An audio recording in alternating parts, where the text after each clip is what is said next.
Hello everyone, आप लोग का बहुत बहुत स्वागत है स्टडी पॉइंट यूट्यूब चैनल पर। I welcome you all to study point. और आज के इस पर्टिकुलर वीडियो सेशन में हम लोग डिस्कस करेंगे रीजनिंग के कुछ बहुत ही इंपॉर्टेंट क्वेश्चन जो कि आपके आने वाले एग्जाम के लिए इंपॉर्टेंट है। इससे पहले रीजनिंग के और भी वीडियो चैनल पर ऑलरेडी अपलोडेड हैं जिनकी प्लेलिस्ट बनी हुई है, तो आप उन वीडियोज़ को ज़रूर देखिएगा।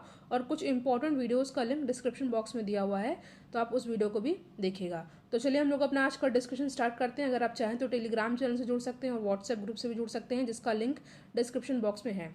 तो आज का हमारा पहला क्वेश्चन देखिए, जो आज का रीजनिंग का क्वेश्चन होगा बहुत ही बेसिक क्वेश्चन होंगे। तो इससे पहले जो वीडियो अपलोड किया गया था उसमें अच्छे क्वेश्चन थे, और आज के जो है वीडियो उसमें बेसिक क्वेश्चन को डिस्कस किया जाएगा। ठीक है, तो पहला क्वेश्चन है, यदि गुड यानी कि GOOD की वैल्यू 41 है तो बैड की वैल्यू क्या होगी। ठीक है, if good is 41 then bad is dash. आपके सामने चार ऑप्शन दिया हुआ है। देखिए इस क्वेश्चन को हम लोग कैसे सॉल्व करेंगे, बस इसमें हम लोग ये करेंगे, जो अल्फ़ाबेट की वैल्यू होती है उसको लिख करके उनको आपस में जोड़ देंगे। जैसे कि जी की अल्फ़ाबेटिक कोड में क्या लिखते हैं हम लोग, 7 लिखते हैं। ओ को क्या लिखते हैं, ओ को 15 लिखते हैं। फिर से ओ दिया हुआ है तो फिर से 15 लिखेंगे, प्लस 15। देन डी का क्या होता है, 4 होता है। तो जब इनको हम लोग आपस में प्लस कर देंगे तो वैल्यू हमारी क्या आ जाएगी, 41। ठीक है, ये बहुत ही सिंपल क्वेश्चन है। ठीक है, रिवीजन के लिए मैंने इस क्वेश्चन को इंक्लूड किया है। और लास्ट में इसी से रिलेटेड मैं एक इंपॉर्टेंट क्वेश्चन पूछूंगी जिसका आंसर आपको कमेंट सेक्शन में देना है। तो उसी तरह हम लोग बैट को कैसे करेंगे, बी, बहुत ही सिंपल क्वेश्चन है। बैट बी का जो कोडिंग का जो होता है वो क्या होता है, सिंबल डिजिट में, तो ये होता है क्या, 2। और ए का क्या होता है, 1। और डी का क्या होता है, 4। बहुत ही सिंपल है। तो यहाँ पे हमारा आ जाएगा प्लस करने पर 7। ठीक है, जो कि ऑप्शन सी में साफ साफ दिख रहा है। सिंपल क्वेश्चन था, बस हमको यहाँ पे इनकी जो कोड वैल्यू होती है वो लिख करके आपस में प्लस कर देना है और आपको इसका आंसर आ जाएगा। ठीक है, नेक्स्ट क्वेश्चन पे हम लोग आते हैं। क्वेश्चन है, यदि एक निश्चित संकेत लिपि में यानी कि किसी कोड में सिल्क को 1991211 लिखा जाता है तो शब्द कॉटन को उसी कोड में कैसे लिखा जाएगा। If in a certain code silk is written as 1991211 then what will be cotton be written as in the same code. ठीक है, कैसे सॉल्व करेंगे, बहुत ही सिंपल क्वेश्चन है। देखिए क्या करना है, देखिए आपको पहले यहाँ पे मैं लिख के देती हूँ, सिल्क SIL के, बहुत ही सिंपल क्वेश्चन है। बेसिक क्वेश्चन को इंक्लूड किया गया है तो आपको यहाँ पे ज़्यादा टाइम भी नहीं लगेगा समझने में। देखिए एस की कोड वैल्यू क्या होती है, 19 होती है। ठीक है, एस की कोड वैल्यू 19 होती है। जैसे ए की 1 होती है वैसे एस की 19 होती है। आई की क्या होगी, आई की होती है 9। उसके बाद एल की क्या होती है, एल की होती है कोड वैल्यू 12। और के दिया हुआ है, के की होती है 11। ठीक है, तो आपने यहाँ पे क्या देखा कि जो कोड वैल्यू है उसी को एज इट इज़ लिख दिया गया है। ठीक है, एस की होती है 19 तो यहाँ पे 19 लिखा है। आई की होती है 9 तो यहाँ 9 लिखा है। एल की होती है 12 तो यहाँ 12 लिखा है। और उसी तरह के की होती है 11 तो यहाँ पे 11 लिखा है। सेम इसी तरह से हम क्वेश्चन को सॉल्व करेंगे कॉटन के लिए। कॉटन को हम लोग लिख देते हैं यहाँ पे COTTON। इसको हम लोग जो इनकी जो कोड वैल्यू होती है उसको लिखेंगे। क्या आएगा, देखिए सी की क्या होती है, सी की होती है 3। ठीक है, सी की कोड वैल्यू क्या होती है, 3 होती है। ओ की क्या होती है, ओ की होती है 15 यानी कि 15। ठीक है, उसके बाद टी की क्या होती है, टी की होती है 20। उसके बाद फिर से टी दे रखा है तो फिर से क्या हो जाएगा, 20 हो जाएगा। यहाँ मैं नीचे लिख दे रही हूँ। उसके बाद ओ है और एन है, तो ओ की होती है 15 और जैसा कि हमने यहाँ पे डिस्कस किया, और एन की क्या होगी 14। ठीक है, यहाँ लिख देती हूँ। तो यहाँ पे हमारा वैल्यू क्या होगी, यहाँ पे पूरा सही से मैं लिख देती हूँ 3। ठीक है, उसके बाद 15, उसके बाद 20, then 20 again, then 15 and then 14। ठीक है, COTTON। ठीक है, तो ये हमें किस क्वेश्चन में दिख रहा है, ये किस ऑप्शन में दिख रहा है ये, तो यहाँ पे हमारा सही आंसर होगा ऑप्शन नंबर डी। ठीक है, ऑप्शन नंबर डी हो जाएगा यहाँ पे हमारा सही आंसर। नेक्स्ट क्वेश्चन पे हम लोग आते हैं। क्वेश्चन है डायरेक्शन से, और ये भी बहुत बेसिक है।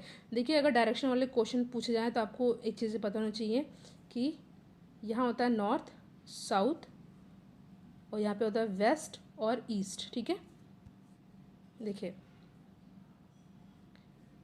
अगर आपको पता है तो बहुत अच्छी बात है, बट जिन लोगों को नहीं पता है, नॉर्थ, साउथ, वेस्ट, ईस्ट, और सब डायरेक्शन क्या होता है, इनके बीच का क्या हो जाएगा, ये नॉर्थ ईस्ट और यहाँ पे क्या हो जाएगा नॉर्थ वेस्ट, और यहाँ पे क्या हो जाएगा सब डायरेक्शन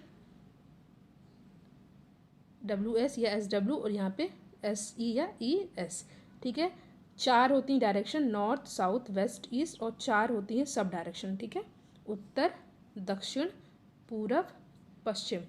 ठीक है, तो यहाँ पे दिया हुआ है कि यदि एक घड़ी 1:40 का समय दिखा रही है, यदि मिनट की सुई दक्षिण पश्चिम की ओर इंगित कर रही है, इशारा दे रही है, तो घंटे की सुई किस दिशा की ओर इंगित करेगी। देखिए इस तरह के क्वेश्चन को बहुत ही सिंपल होता है, इसमें बहुत ही सिंपल क्वेश्चन मैंने इंक्लूड किया है।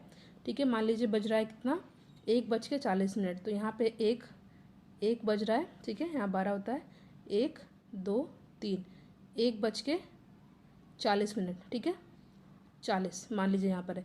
तो आपको पता है कि अभी मैंने आपको यहाँ डायरेक्शन बताया था, तो ये वाला क्या होता है नॉर्थ ईस्ट होता है। ठीक है, तो आपको घंटे का ही पूछा है, तो ये नॉर्थ ईस्ट हो जाएगा। ठीक है, यानी कि उत्तर पूर्व। देखिए इसको मैंने यहाँ पे सॉल्व करके यहाँ पे लगा दे रखा है इंग्लिश में। A clock is showing the time 1:40 if the minute hand point to south west, in which direction does the hand are point. देखिए सिंपल सा है, इसलिए मैंने यहाँ पे लगा रखा है।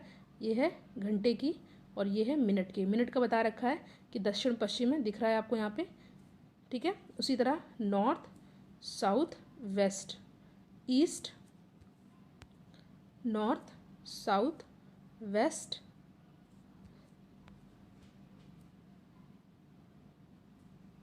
ठीक है, तो यहाँ पे क्या हो जाएगा नॉर्थ ईस्ट। इंग्लिश में बोले तो नॉर्थ को हम लोग उत्तर और ईस्ट को पूर्व। ठीक है, उत्तर पूर्व। तो यहाँ पे हमारा सही आंसर क्या हो जाएगा ऑप्शन नंबर ए। ठीक है, ऑप्शन नंबर ए हो जाएगा हमारा सही आंसर। सिंपल क्वेश्चन है। नेक्स्ट क्वेश्चन पे हम लोग आते हैं। क्वेश्चन है केक ओवन से उसी प्रकार संबंधित है जिस प्रकार आइसक्रीम डैश से संबंधित है। एनालॉजी का क्वेश्चन है। देखिए कभी कभी एनालॉजी के क्वेश्चन में यहाँ पे डिजिट दी जाती है, नंबर दिए जाते हैं, बट कभी कभी शब्दों के रूप में भी पूछा जाता है क्वेश्चन।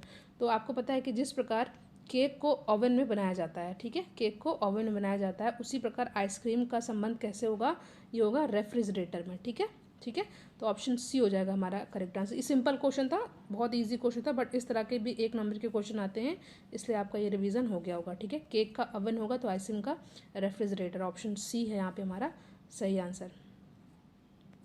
उसी तरह का एक और क्वेश्चन है, मेघालय शिलोंग से उसी प्रकार संबंधित है जिस प्रकार नागालैंड डैश से संबंधित है। देखिए आपको पता है नॉर्थ ईस्टर्न स्टेट है ये। ठीक है, बेसिक जानकारी है। मेघालय की कैपिटल क्या है, शिलोंग। ठीक है, मेघालय की कैपिटल क्या है, राजधानी क्या है, Shillong. Meghalaya is related to Shillong as it is capital. ठीक है, तो उसी प्रकार नागालैंड किससे रिलेटेड होगा, नागालैंड की कैपिटल क्या होगी, कोहिमा। ठीक है, सेम है, पहले की तरह हमने क्वेश्चन को सॉल्व किया। संबंध हमको देखना कि कैसा यहाँ पे रिलेट कर रहा है। तो मेघालय की कैपिटल शिलोंग है, तो उसी तरह नागालैंड की कैपिटल कोहिमा। तो ऑप्शन सी हो जाएगा हमारा सही आंसर। ठीक है, नेक्स्ट क्वेश्चन है, प्रस्तुत चित्र में निम्नलिखित में से कौन सा विकल्प वेन आरेख हेतु सबसे उपयुक्त है। देखिए कभी कभी शब्द दे रखे होते हैं, ठीक है, उसके बाद आपको वेन डायग्राम ड्रॉ करना होता है, बट यहाँ पे क्या दे रखा है, यहाँ पे वेन डायग्राम ऑलरेडी दे रखा है। आपको बताना है कि कौन सा यहाँ पे ऑप्शन सही होगा। ठीक है, देखिए अगर इस तरह का वेन डायग्राम दिया रहा है तो इसका मतलब ये होता है कि जो तीनों चीज़ें दी हुई हैं वो रिलेट एकदम से नहीं कर रही हैं, एकदम ही इन तीनों का एक दूसरे से कोई वास्ता नहीं है। तो आपको बताना है कि इसमें से ABCD में कौन सा ऐसा ऑप्शन है जो ऐसा दर्शाए। पहला क्या दे रखा है, अंग्रेजी तमिल हिंदी, महिला माँ डॉक्टर, यात्री बस रेलगाड़ी, प्रदूषण हवा पानी। देखिए अगर इसमें बात की जाए यहाँ पे बी वाले ऑप्शन की, तो देखिए महिला है, महिला में माँ भी हो सकती हैं और डॉक्टर भी हो सकती हैं। ठीक है, तो ये तो बी वाला हमारा गलत हो गया। यहाँ पे दिया हुआ सी, यात्री बस रेलगाड़ी। देखिए यात्री जो होते हैं वो बस से भी जा सकते हैं और रेलगाड़ी से भी जा सकते हैं। यहाँ यात्री जो है बस में भी होंगे और रेलगाड़ी में भी होंगे, तो सी वाला भी हमारा सही नहीं है। और जो चौथा दे रखा है प्रदूषण हवा पानी, देखिए जो प्रदूषण होता है वो कई प्रकार के होते हैं, उनमें से एक होता है हवा के द्वारा भी प्रदूषण हो सकता है और पानी के द्वारा भी हो सकता है। ठीक है, एयर पोल्यूशन और वाटर पोल्यूशन। बट यहाँ पे जो दे रखा है पहला वाला अंग्रेजी तमिल हिंदी, जो ये लैंग्वेज है, देखिए ये जो लैंग्वेज है अंग्रेजी तमिल तथा हिंदी, ये अलग अलग भाषाएं हैं। ठीक है, इनका एक दूसरे से कोई भी रिलेशन नहीं है। अंग्रेजी अलग भाषा है, तमिल अलग भाषा है, हिंदी अलग भाषा है। ठीक है, तो यहाँ पे ऑप्शन ए हो जाएगा हमारा सही आंसर। ठीक है, इनका इन तीनों से कोई आपस में कोई भी रिलेशन नहीं है, तो ऑप्शन ए हो जाएगा हमारा सही आंसर। आई होप ये क्वेश्चन आपको समझ में आ गया हो। अगर आपको क्वेश्चन अच्छे से समझ में आ गया हो तो वीडियो को आप लोग लाइक ज़रूर करिएगा। नेक्स्ट क्वेश्चन है, उस विकल्प का चयन करें जो तीसरे पद से उसी तरह से संबंधित है जिस तरह से दूसरा पद पहले पद से संबंधित है। Select the option that is related to the third term in the same way as the second term is related to the first term. देखिए ये भी एनालॉजी टाइप का ही क्वेश्चन है। क्या दे रखा है, पहले यहाँ पे दे रखा है 258 एनालॉजी 80, देन यहाँ पे 369 का यहाँ पे क्या होगा। आपके सामने 4 ऑप्शन दे रखा है। कैसे करेंगे इस तरह के क्वेश्चन को, सबसे पहले हम लोग देखते हैं कि इनका आपस में कैसा एनालॉजी दिख रहा है। यहाँ पे दे रखा है 2, 5, 8, ठीक है, और आ रहा है 80। कैसे करेंगे, अगर हम लोग, मैं इसको आपको डायरेक्ट बता देती हूँ कैसे आया है। अगर हम लोग 2 को 5 से मल्टीप्लाई करेंगे तो 5 2 ज़ा 10, फिर 10 को 8 से मल्टीप्लाई करेंगे तो यहाँ पे हो जाएगा 80। देखिए एग्जाम टाइम में थोड़ा सा आपको दिमाग लगाना पड़ेगा। अभी आपको लग रहा है ये इजी है क्योंकि मैंने आपको यहाँ पे बता दिया, बट थोड़ा सा आपको इसमें दिमाग लगाना पड़ेगा क्योंकि कई पैटर्न फॉलो हो सकता है। 2 5 ज़ा 10, 10 8 ज़ा 80, उसी तरह 3 6 ज़ा 18, ठीक है, 3 6 ज़ा 18, 18 9 ज़ा 162, ठीक है। तो यहाँ पे हमारा कौन सा ऑप्शन सही हो जाएगा, ऑप्शन नंबर ए। क्या किया गया इस तरह के क्वेश्चन में, बस आपस में मल्टीप्लाई कर दिया गया है। ठीक है, आपस में मल्टीप्लाई कर दिया गया है। 3 × 6 × 9 is equal to 162 which is shown in option A. ठीक है, ऑप्शन ए हो जाएगा हमारा सही आंसर। नेक्स्ट क्वेश्चन है, निम्नलिखित रिक्त स्थान में सही विकल्प प्रविष्ट करें। Insert the correct option in the blank given below. A का 1 है, ई का 5 है, के का 11 है, तो यहाँ पर डैश है, देन 6 का सी का है 29। आपके सामने 4 ऑप्शन दिया हुआ है, आपको बताना है कि यहाँ पर क्या फिल होगा। ध्यान से देखिए इस क्वेश्चन को, क्या दे रखा है, A1 E5 के 11 डैश C 29। देखिए ए और ई में ए के बाद ई आ रहा है, तो मतलब कितने अल्फ़ाबेट के बाद आ रहा है, 4 के बाद। B C D, उसके बाद चौथा ई है। ठीक है, B C D एंड चौथा ई है। और इसी तरह 1 के बाद 5 आ रहा है, तो यानी कि 2 3 4, चौथा क्या है, 5 है।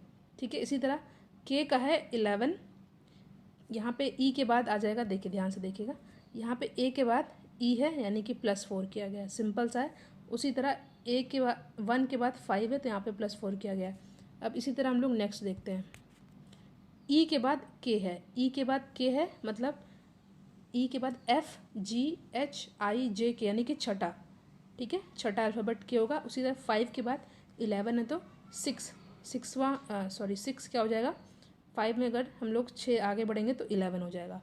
उसी तरह एक बार हम लोग 4 बढ़े, फिर 6 बढ़े, फिर क्या हम लोग आगे बढ़ेंगे 8, यानी कि के के बाद 8।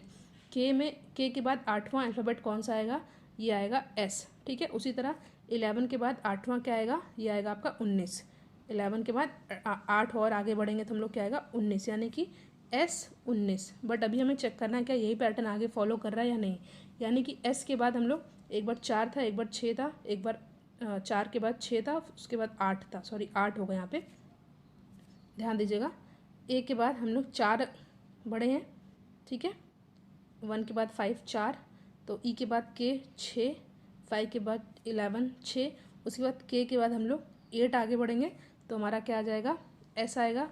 उसी तरह 11 के बाद 8 8 क्या आ जाएगा हमारा, यह आ जाएगा 19। उसी तरह अब हम लोग 10 बढ़ेंगे। ठीक है, 10 यानी कि S के बाद 10वां अल्फ़ाबेट क्या आएगा हमारा, C आएगा। ठीक है, और उसी की तरह 19 के बाद 10 में ऐड करेंगे तो 29 आ जाएगा। सिंपल है, बस हमें अल्फ़ाबेट में भी और नंबर में भी आगे बढ़ते जाना है। कितने कितने गैप पर, एक बार 4, एक बार 6, एक बार 8, एक बार 8 और एक बार 10। सिंपल है, सिंपल सा क्वेश्चन है, आपको बस थोड़ा सा दिमाग लगाना है। इसमें आपको 2 काम करना है, अल्फ़ाबेट के साथ भी वही काम करना है और डिजिट के साथ भी वही काम करना है। यानी कि एक बार +4 +6 +8 देन +10। ठीक है, आई होप ये क्वेश्चन आपको अच्छे समझ में आ गया हो। देखिए मैंने आपसे कहा था लास्ट में आपको सिंपल सा क्वेश्चन पूछूंगी जिसका आंसर आपको कमेंट सेक्शन में देना होगा। तो क्वेश्चन क्या है, यदि एक्टिव 60 है तो पैसिव क्या होगा? If active is 60 then passive is dash. आपके सामने 4 ऑप्शन दिया हुआ है, 100, 80, 55 और 91। इस क्वेश्चन का आंसर आप लोग कमेंट सेक्शन में दीजिएगा। वीडियो को लाइक एंड शेयर ज़रूर करेगा। Thank you so much for watching. Thank you.